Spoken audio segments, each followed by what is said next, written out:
Bienvenidos a nuestra celebración dominical. Somos una comunidad que glorifica a Dios. Somos una comunidad que por medio del Evangelio de nuestro Señor Jesucristo nos reconciliamos como personas y familias. Somos la Iglesia Bíblica Misionera Robledo, discípulos que hacen discípulos.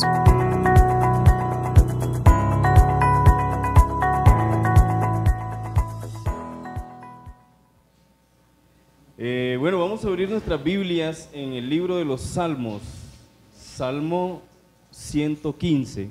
Vamos a estar reflexionando en ese salmo en esta noche. Creo que el tema de hoy tiene que ver con la gloria de Dios. La gloria de Dios, ¿verdad? ¿Sí? A Dios sea la gloria. Salmo 115.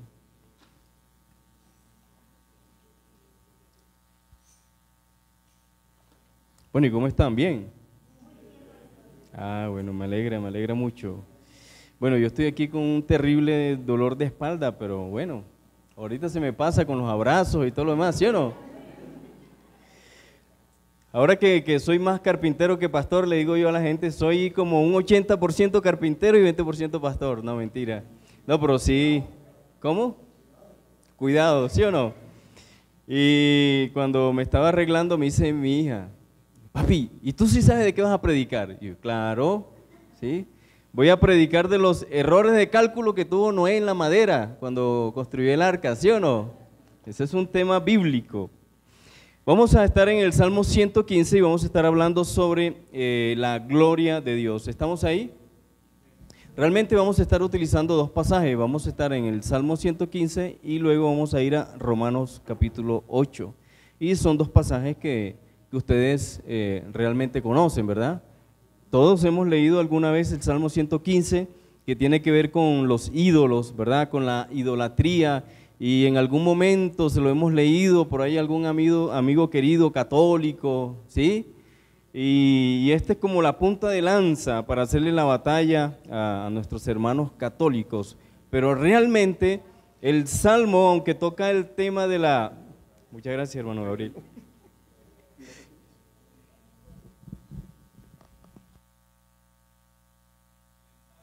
Aunque toca el tema de la idolatría, no es realmente el tema del Salmo 115.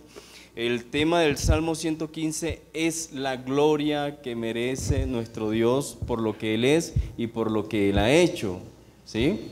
Entonces vamos a leerlo un momentico, por favor. Salmo 115, no sé si quieren colocarse sobre sus pies o quieren permanecer sentados. Salmo 115 dice, Dios y los ídolos, lo titula la Reina Valera, y dice de esta manera, no a nosotros, oh Jehová, no a nosotros, sino a tu nombre da gloria, por tu misericordia, por tu verdad. ¿Por qué han de decir las gentes, dónde está ahora su Dios? Nuestro Dios está en los cielos, todo lo que quiso ha hecho. Los ídolos de ellos son plata y oro, obra de manos de hombres. Tienen boca, mas no hablan, tienen ojos, mas no ven, orejas tienen, mas no oyen, tienen narices, mas no huelen, manos tienen, mas no palpan, tienen pies, mas no andan, no hablan con su garganta. Semejantes a ellos son los que los hacen, y cualquiera que confía en ellos. Versículo 9, oh Israel, confía en Jehová, Él es tu ayuda y tu escudo. Casa de Aarón, confiad en Jehová, Él es vuestra ayuda y vuestro escudo. Los que teméis a Jehová, confiad en Jehová, Él es vuestra ayuda y vuestro escudo.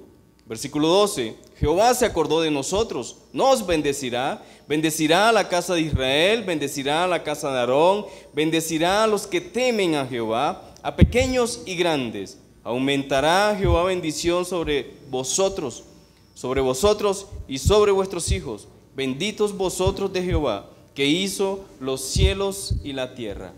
Versículo 16, los cielos son los cielos de Jehová, y ha dado la tierra a los hijos de los hombres. No alabarán los muertos a Jehová, ni cuantos descienden al silencio, pero nosotros bendeciremos a Jehová. desde ahora y para siempre. Aleluya. ¿Sí? ¿Qué significa aleluya? Aleluya es una expresión de alabanza, ¿verdad? Una expresión de alabanza, una expresión de adoración y de reconocimiento en quién es ese Dios. Pueden tomar asiento los que se colocaron sobre sus pies. Señor, en esta noche estamos delante de ti y te ruego, Señor, que seas tú hablándonos en esta noche de acuerdo, Señor, al texto.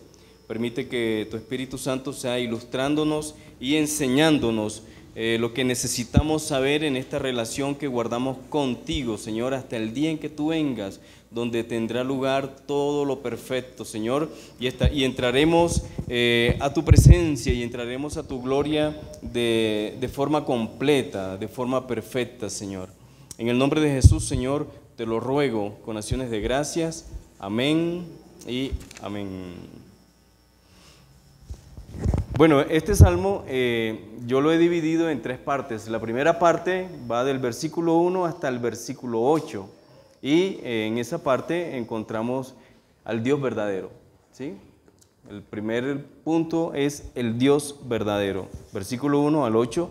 Y del versículo 9 hasta el 15 encontramos el segundo punto, y yo lo he titulado el Dios que bendice, el Dios que bendice.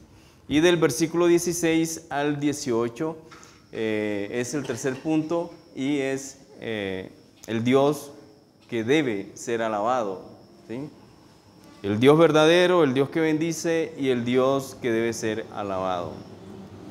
A ver, este salmo parece que se cantaba o se entonaba o se recitaba por las tardes cuando el pueblo se reunía en X lugar para orar o para alabar a Dios.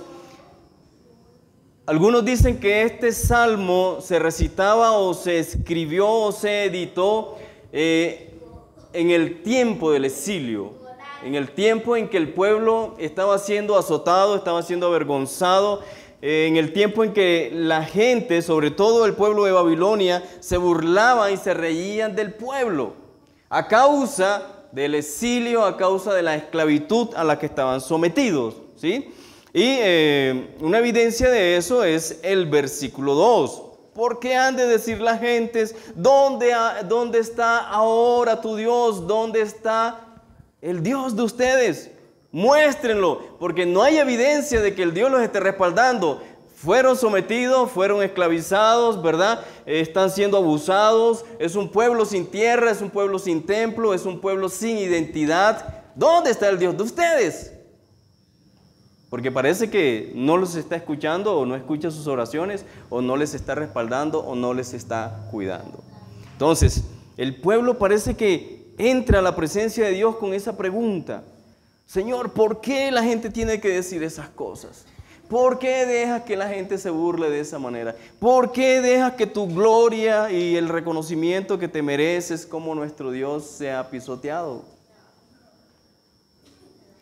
El pueblo sabía que el único que salva, el único que bendice y el único que cuida y respalda es Dios.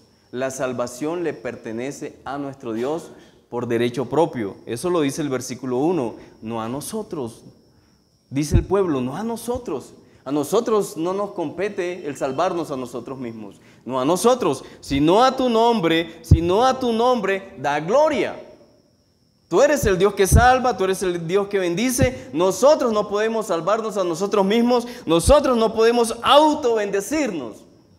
Por eso la gloria te corresponde a ti. De manera que no permitas que la gente haga ese tipo de burlas o ese tipo de preguntas. ¿Dónde está tu Dios? ¿Sí? Porque ustedes recuerdan que cuando una ciudad o un imperio o un pueblo gobierna sobre otro pueblo, derrotándolo y sometiéndolo, eso significa que el Dios de ese pueblo triunfó sobre el otro Dios. En este caso, los babilonios en su cosmovisión entendían que el Dios de Babilonia era más fuerte que el Dios de Israel. Por eso ellos preguntaban, ¿dónde está tu Dios? Porque no vemos evidencia de que Él esté con ustedes. Pero la respuesta del pueblo a esta pregunta la encontramos en el versículo 3. Nuestro Dios está en los cielos. Una expresión que implica que Dios reina, que implica que Dios gobierna. Él es rey, Él es soberano, Él es autónomo, Él no se deja mandar de nadie y Él hace como Él quiere. Nuestro Dios está en los cielos, todo lo que quiso ha hecho. Y es la oportunidad donde el pueblo entra a hacer una comparación de ese Dios Jehová con los dioses de las naciones. Y comienza a describir a los dioses de las naciones como objetos que son simplemente hechos o elaborados de plata y de oro y que son el resultado de la obra o de las manos de los hombres. Y de ahí en adelante enumera 7 sentidos que tienen estos ídolos pero que no les sirven de nada, ¿verdad? Ustedes lo saben. Tienen boca, mas no hablan, tienen ojos, mas no ven. Una descripción para decir que estos dioses son inanimados, son muertos, no tienen vida en sí mismos. No tienen vida en sí mismos. A diferencia del Dios de Israel, que es soberano y él reina, ¿verdad? Porque Él está en los cielos. Hasta ahí lo que nosotros vemos es una comparación, el Dios verdadero versus los dioses de las naciones, los dioses paganos que no sirven de nada. Alguna vez yo en Barranquilla iba con un amigo, íbamos en el carro de él y había una señora esperando, no sé si un taxi o un bus, pero tenía como una Virgen María de este tamaño y la llevaba cargada, ¿verdad? No sé si era la Virgen María, porque todas se parecen, la Virgen del Carmen, no sé, y la llevaba cargada así esperando y él me dice, mira qué ironía, ¿verdad? Mira qué ironía. A la persona que le ora, a la persona que le pide, tiene que cargarla.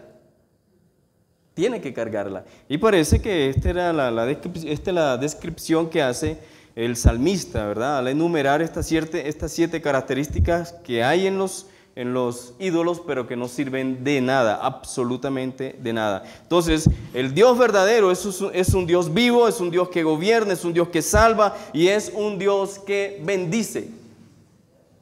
A Él le compete el salvar, no a nosotros, no a nosotros. De hecho, la idolatría es una práctica pecaminosa que no solamente tiene que ver con un ícono, que no solamente tiene que ver con algo sólido, sino que también tiene que ver con aptitudes, comportamientos, formas de pensar. Cuando yo siento o me considero una persona independiente, autónoma, que no necesito de nadie ni de Dios, es probable que haya un problema de idolatría en mí. De manera que el primer versículo desmonta o cercena toda posibilidad de darnos a nosotros la gloria, porque no nos pertenece. La gloria y el honor le pertenecen a nuestro Dios. Entre otras cosas, el significado de gloria, ahorita cantábamos, ¿cómo era el coro? Te doy gloria, gloria. Romanos capítulo 8 es el texto para aterrizar y para que nosotros miremos cómo es que debemos nosotros darle gloria a Dios, ¿verdad? Es bueno cantarlo. Los salmos están llenos de cánticos que le dan la gloria y el honor a Dios, y la gloria tiene que ver con los atributos de Dios. La gloria tiene que ver con lo que Él es y con lo que Él ha hecho. La gloria es el honor, la fama, el buen nombre, el reconocimiento que uno debe tener hacia ese Dios por lo que Él es y por lo que Él ha hecho. Entonces, por eso cantamos de esa manera, te doy gloria, ¿verdad? Por eso cantamos de esa manera, pero el darle la gloria a Dios no solamente tiene que ver con esos cánticos o con las expresiones que nosotros tenemos en nuestros momentos de liturgia y culto, sino que tiene que ver con un estilo de vida.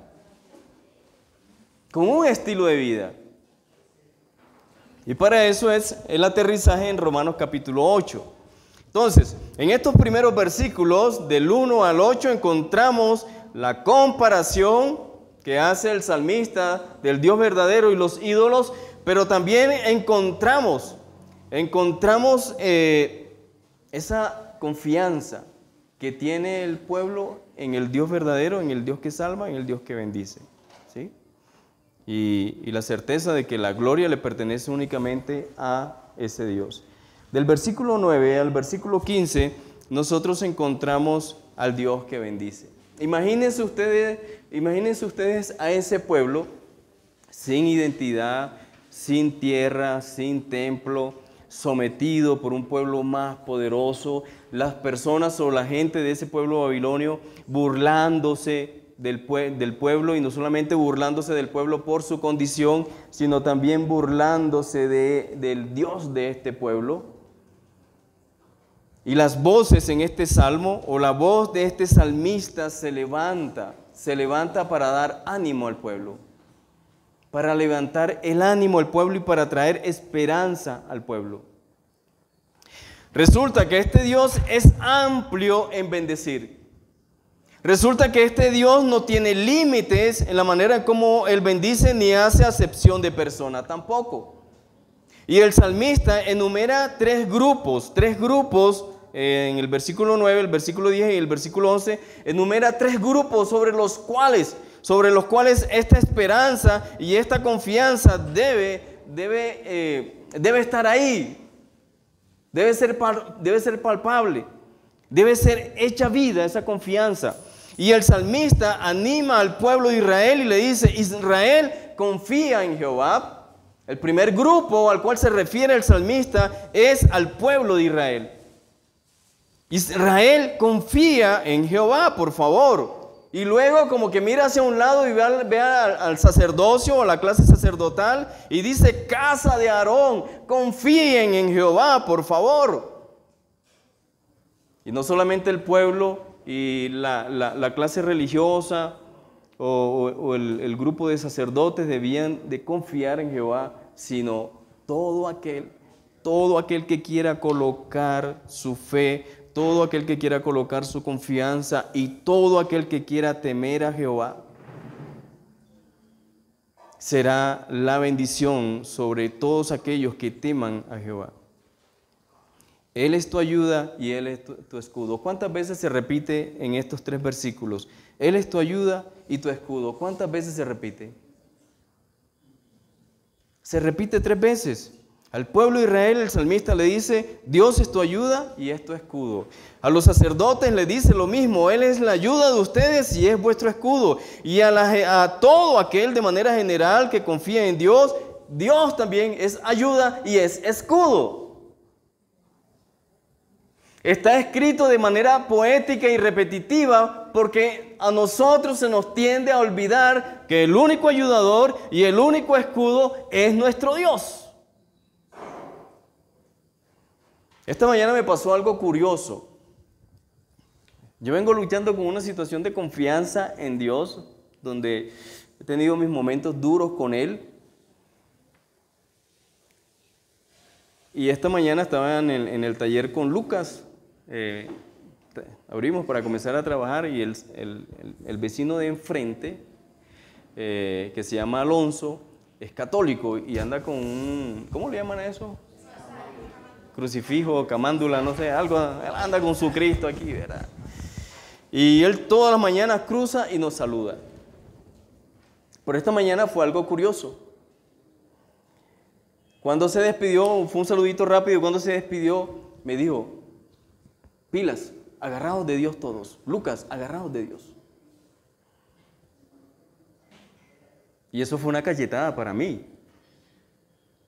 Agarrados de Dios todos. Y yo lo sentí como algo de parte de Dios, porque hay momentos en que uno viene luchando como en sus fuerzas, confiando en lo que uno cree que es o tiene y desplazando a Dios por completo. Y este Señor, con tremenda alegría, con tremenda seguridad, me dijo a mí: pilas, agarrado de Dios. Y luego miró a Lucas y le dijo: pilas, agarrado de Dios. Se nos olvida que Dios es nuestro ayudador y nuestro escudo. Y 3 veces lo repite el salmista, 3 veces lo repite.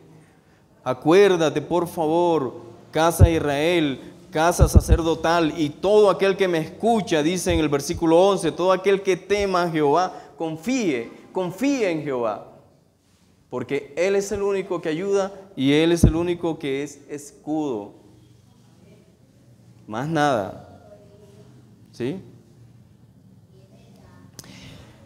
Del versículo 2 al versículo 13 encontramos también la repetición 3 veces de que Dios bendice. Dios bendice.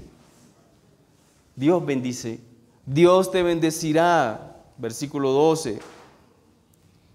Dios te bendecirá, casa de Israel. Dios bendecirá a la casa de Aarón y Dios bendecirá a todo aquel que en Él confíe y todo aquel que le tema a Él. Dios es el que bendice.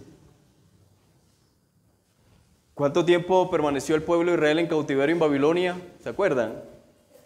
70 años. 70 años.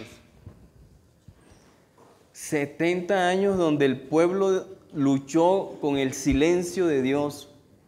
70 años en que el pueblo posiblemente no vio la gloria de Dios. No vio posiblemente la manera en cómo Dios se manifestaba de manera poderosa como lo hizo en el pasado. 70 años. 70 años. ¿Cuántos años llevas tú orando por tu marido inconverso o por tu esposa inconversa? ¿Cuántos años llevas tú orando y esperando que Dios te responda a esa petición o ese clamor que elevas todos los días? ¿Cuántos años llevas? 70 años.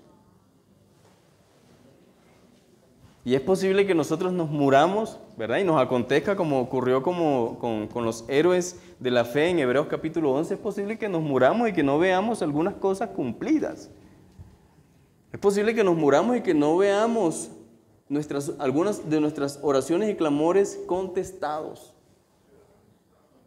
Pero ojo, eso no significa que Dios nos haya abandonado o nos haya desamparado. Hay momentos donde Dios guarda silencio, pero eso no significa que Él no está haciendo nada o que no está trabajando. Porque llegará el momento, como dice el versículo 12, Él se acuerda. Él no nos olvida para siempre. Jehová se acordó de nosotros y nos bendecirá. ¿Sí? Bendecirá a la casa de Israel, a la casa de Aarón y a todo aquel que tema a Jehová. Dios es el que bendice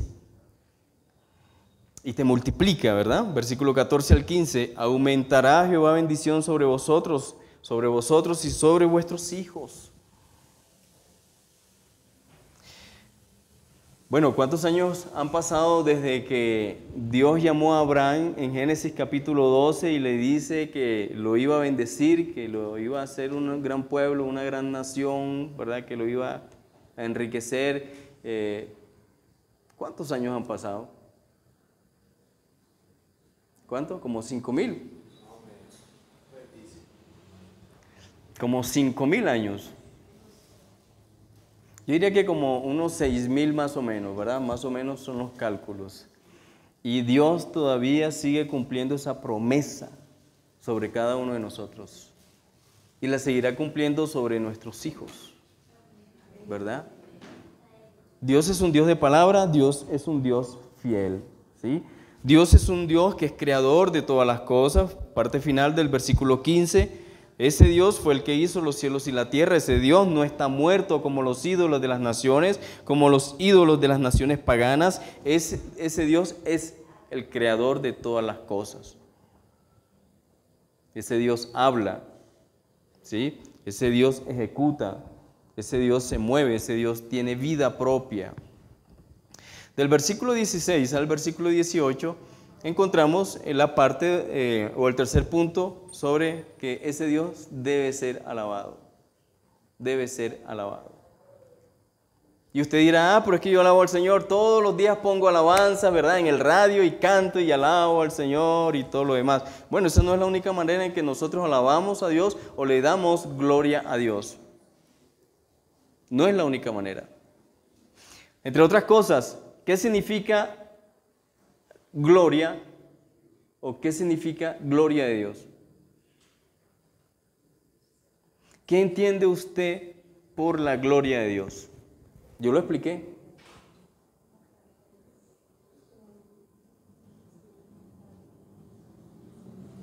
La gloria de Dios tiene que ver con los atributos, ¿verdad? Los atributos de Él son cosas que Él tiene en sí mismo, es omnisciente, es omnipresente, ¿verdad? Es todopoderoso. Los atributos de Dios, la gloria de Dios tiene que ver con eso, y la gloria de Dios tiene que ver con lo que Él ha hecho. Pero la gloria de Dios se traduce, o la gloria se traduce como honor, fama o reconocimiento. Honor, fama o reconocimiento. Lo que nosotros vemos en este salmo es un pueblo que le está dando la gloria a Dios y no a los ídolos. Le está atribuyendo a ese Dios lo que verdaderamente le corresponde como creador, como Señor, como Rey. Se le está alabando. Sí, darle las gracias a Dios tiene que ver, ¿verdad? Tiene que ver con eso, con lo que Él hace y con lo que Él es. Pero del versículo 16 al versículo 18, nosotros encontramos a un pueblo que, presionado por la sociedad, no deja de reconocer que ese Dios reina. Han pasado 70 años, sí, nos ha olvidado un poco, ha guardado silencio, pero ese Dios reina. Ese Dios está vivo, a Él le pertenecen los cielos, ¿verdad? Los cielos son los cielos de Jehová. Y ha dado la tierra a los hijos de los hombres. No alabarán los muertos a Jehová. En pocas palabras, Él es el que salva, Él es el que otorga vida, Él es el que otorga bienestar. Ni cuantos descienden al silencio tampoco alabarán a Jehová. Pero nosotros sí, versículo 18, pero nosotros bendeciremos a Jehová desde ahora y para siempre. Aleluya. No sé si ustedes se han dado cuenta, pero es una certeza y es un convencimiento que hasta estas alturas no se ajusta a la realidad que ellos estaban viviendo. ¿Sí? No se ajusta. No se ajusta para nada, pero ellos estaban plenamente convencidos de que Dios en su momento traería restauración y salvación al pueblo.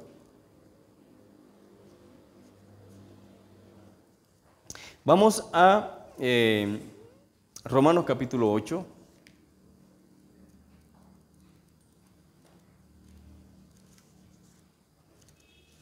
Romanos capítulo 8.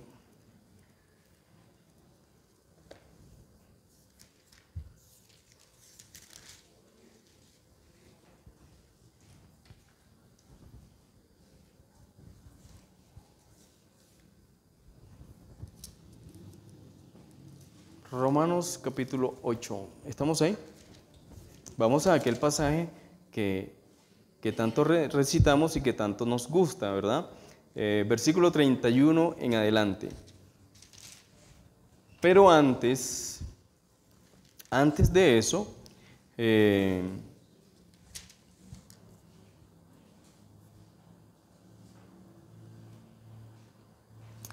Romanos capítulo 1, versículo 21, no sé si lo quiere buscar, Romanos capítulo 1, versículo 21.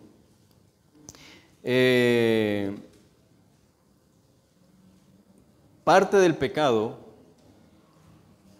o una de las características del pecado del hombre, por la cual Dios se airó con la humanidad y con el hombre, fue que, pues dice, pues habiendo conocido a Dios, no le glorificaron como a Dios ni le dieron gracias, sino que se envanecieron en sus racionamientos y su necio corazón fue entenebrecido. Entonces, parte del pecado de la humanidad y parte del pecado del hombre tiene que ver con un no reconocimiento de ese Dios, no darle la gloria a ese Dios, ¿verdad? Y usted dirá, no, pues que yo le doy la gloria a Dios todos los días, gloria a Dios. Entonces, como dije anteriormente, no solamente es un asunto de pronunciar o decir palabras, sino es un estilo de vida. Es un estilo de vida con la cual tú debes dar un pleno reconocimiento a ese Dios. Por ejemplo, ¿para qué Dios nos escogió? ¿Para qué Dios nos creó? ¿Qué dice la Escritura? Para su gloria. Para su gloria. ¿Qué quiere decir eso? Que cuando la gente te vea a ti, terminen alabando a ese Dios. Que cuando la gente te perciba, te entienda, vea cómo tú reaccionas, cómo vives, la gente puede decir, aquí hay algo distinto. ¿Sí? Este es el resultado de la obra de Dios. Gloria a Dios. Fuimos creados para la gloria de Dios. Y luego en el Nuevo Testamento, la Biblia dice que nosotros fuimos sacados del barro, por así decirlo, ¿verdad? Fuimos sacados de las tinieblas, de la oscuridad, para anunciar, ¿qué? Las virtudes de aquel que nos llamó de las tinieblas a su luz admirable.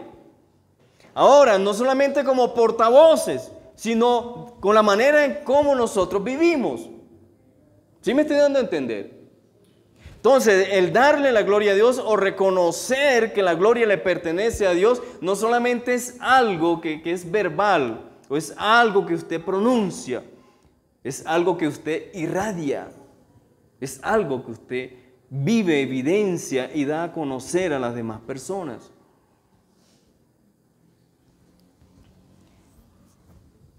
El libro de Romanos tiene que ver con el Evangelio. El libro de Romanos tiene que ver con lo que Dios ha hecho en nosotros, ¿verdad? Ya vimos que en los primeros capítulos se anuncia el pecado del hombre, y el pecado del hombre es que no le dio la gloria a Dios como creador de todas las cosas. Entonces, en los primeros capítulos de Romanos, Pablo hace un despliegue para que el pueblo entienda lo que significa el Evangelio, quién es Cristo, por qué Cristo vino. Y en la segunda parte de la carta de Romanos describe cómo nosotros debemos reaccionar a ese Evangelio. Cómo debemos reaccionar a ese acto glorioso de Dios. Entonces, présteme atención a lo que les voy a decir. Estamos en Romanos capítulo 8, ¿verdad?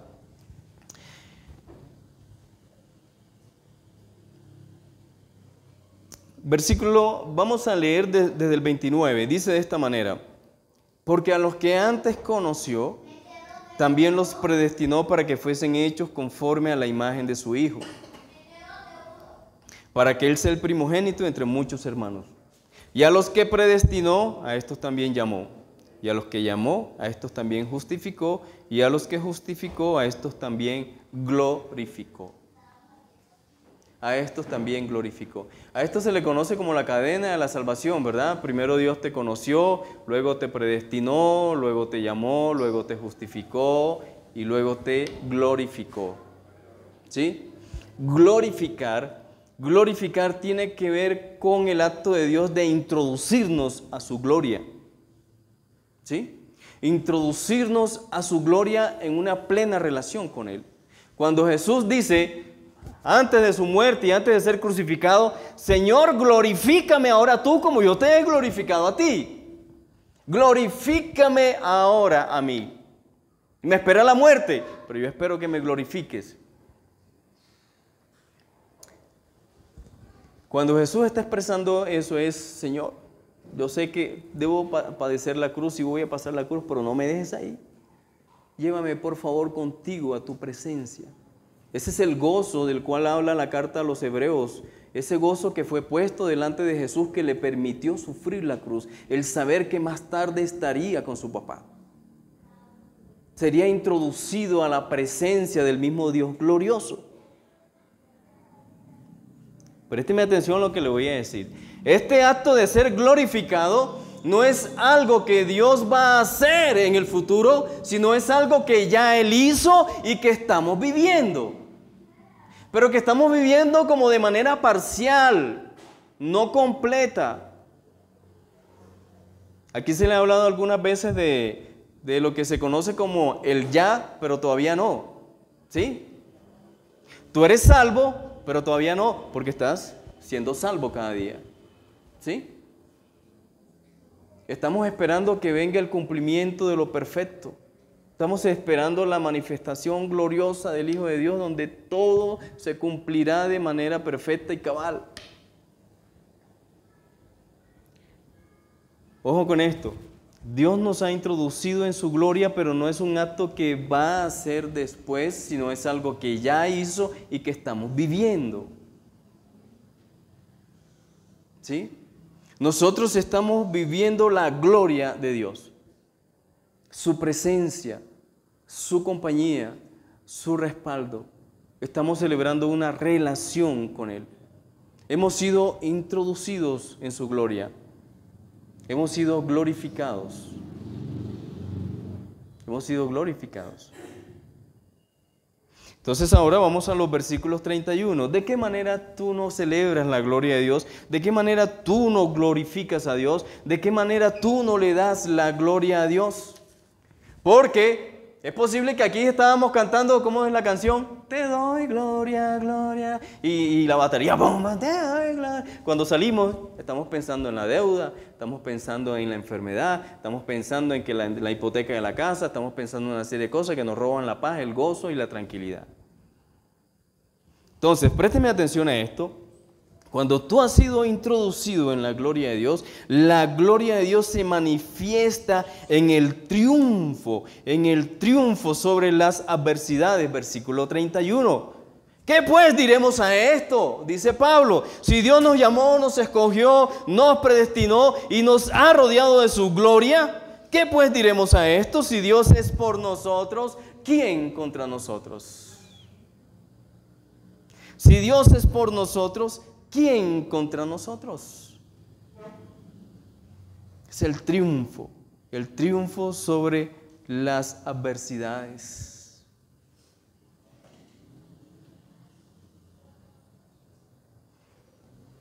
Cuando alguien está por ahí cabizbajo, ¿verdad?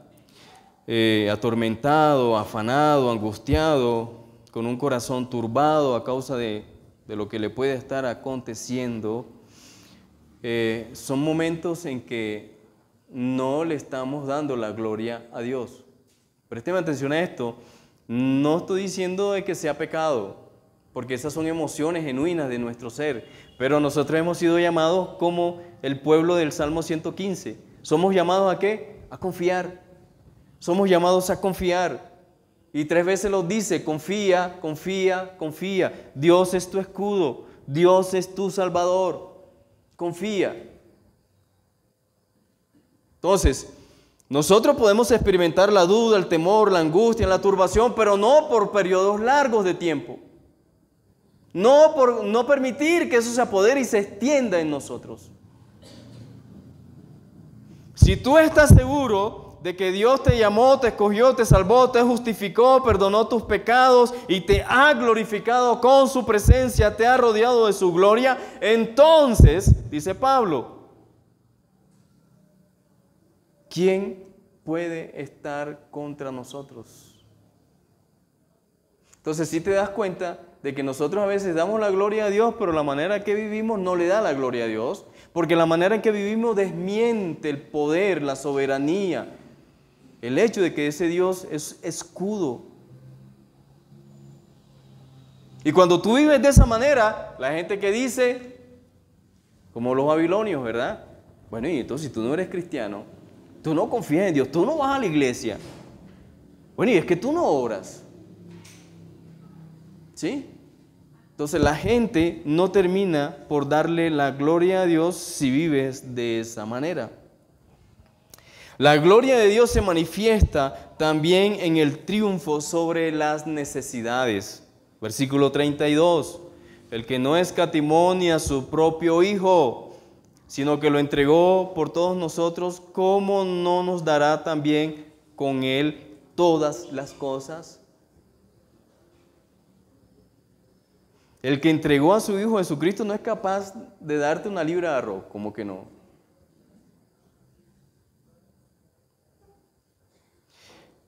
Todas las cosas no solamente se refieren a las cosas espirituales, sino también a las cosas físicas. Dios está ahí para socorrerte. Recuerda que Él quiere llevarte a la salvación. Y Él va a hacer todo, absolutamente todo para que tú alcances esa salvación. El que no escatimó, escatimar, no sé cómo dice su versión. El que no recortó, el que no negó, no sé cómo dice su versión. ¿Hay otra versión por ahí que diga distinto? Bien, esta dice que Dios no nos negó ni siquiera a su propio Hijo, sino que lo entregó por nosotros. Así que también nos dará con Él todas las cosas. Todas las cosas. Todas las cosas. Todas las cosas físicas y materiales que tú necesitas para alcanzar la salvación a donde Él te quiere llevar. ¿Sí? Entonces, cuando hay preocupaciones, angustias y duda sobre Dios, son momentos en que nuestra vida no está glorificando a ese Dios. Son momentos en que nuestra vida no está viviendo conforme a la gloria con la que Él quiere rodearnos. Versículo 33. La gloria de Dios se manifiesta en el triunfo sobre las acusaciones. ¿Quién acusará a los escogidos de Dios? ¿Quién acusará a los escogidos de Dios? Pues nadie, ¿verdad? Nadie. Obviamente si hacemos cosas malas, sí nos van a acusar, pero si tú no has hecho nada malo, si tú vives conforme a los propósitos y a la voluntad de Dios, nadie te va a acusar, nadie te va a condenar. Y la razón por la cual Pablo dice que nadie te va a condenar es porque Dios ya te justificó. ¿Sí? Ya Dios te justificó. Y a mí me gusta mucho una parte que en la que creo que la primera carta de Corintios, no, perdón, la segunda carta de Corintios donde Pablo dice, yo tengo en poco, le dice a la iglesia de Corintios, yo tengo en poco el que ustedes me juzguen a mí. ¿Cómo sería la traducción actual de yo tengo en poco? ¿Ah? No me importa. Y si es costeño, me importa un carajo, ¿verdad? No me importa que ustedes me juzguen, porque ya Dios me juzgó. Es más, dice Pablo, cuando mi corazón comienza a acusarme, tampoco me genera angustia, porque mayor que mi corazón es Dios. Mayor que mi corazón es Dios, y ya Dios me juzgó. Me juzgó y me declaró justo. ¿Sí? Me declaró justo. Me declaró alguien que puede estar en relación con Él. De manera que no me importa quién me invente cosas, me calumnie o me señale. Ojo, sin razón. Porque si hay razón para acusarte, debes arrepentirte de eso. ¿Y cuántos de nosotros vivimos lamentándonos por pecados, errores, metidas de patas que cometimos hace muchos años y que todavía pesan sobre nuestras espaldas? Errores que cometimos hace muchos años. ¿Sí? Nosotros nos juzgamos a nosotros mismos, nosotros somos más duros que cualquiera, ¿verdad? Con nosotros mismos.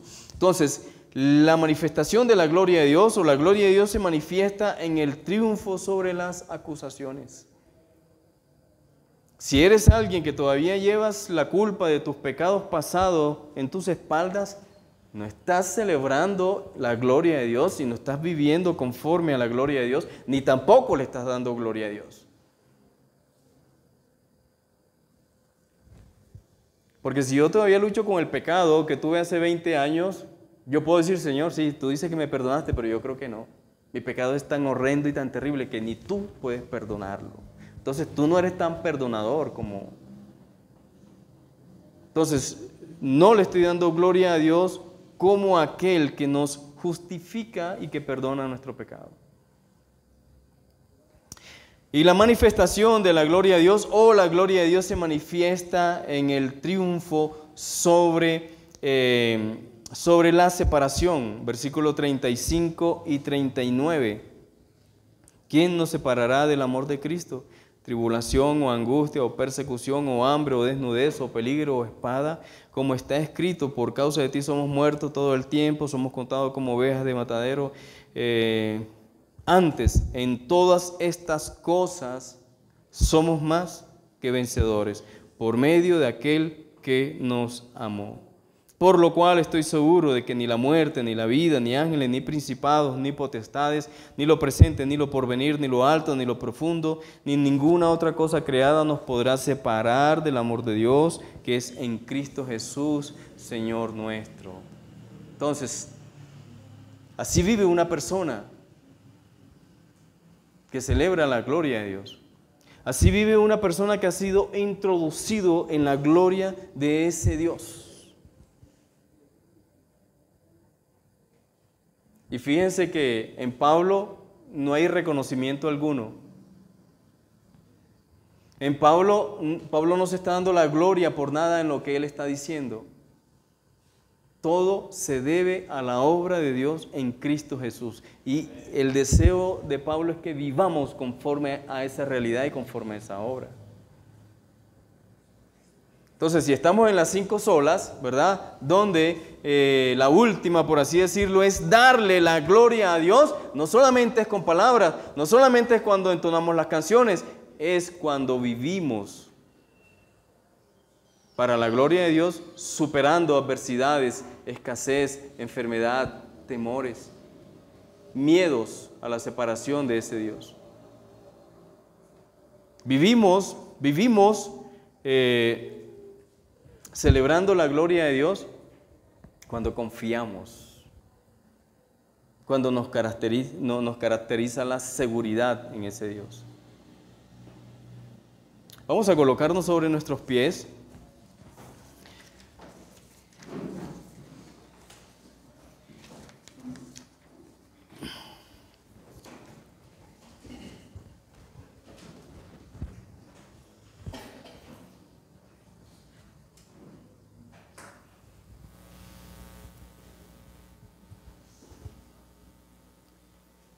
Piensa en aquellas cosas que te impiden reflejar la gloria de Dios en tu vida. Piensa en aquellas cosas que te impiden reflejar la gloria de Dios en tu vida. Piensa.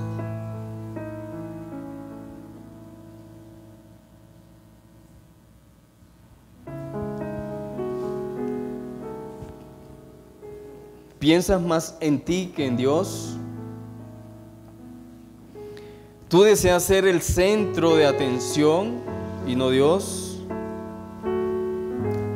¿Tú eres el que desea ser aplaudido y no desear esos aplausos para Dios?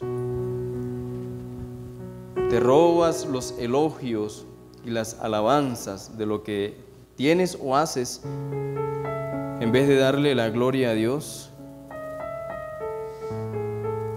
¿Te olvidas de que todo lo que tienes o todo lo que haces es porque Él lo permite?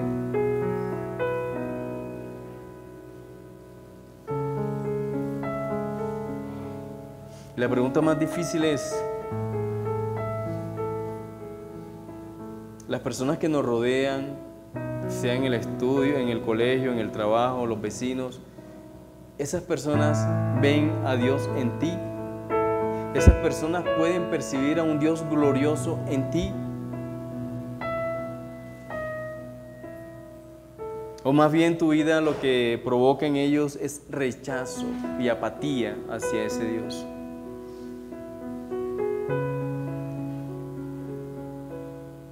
Tú has sido llamado, tú has sido escogido para la alabanza de la gloria de ese Dios. Señor, en esta noche estamos delante de ti, Señor.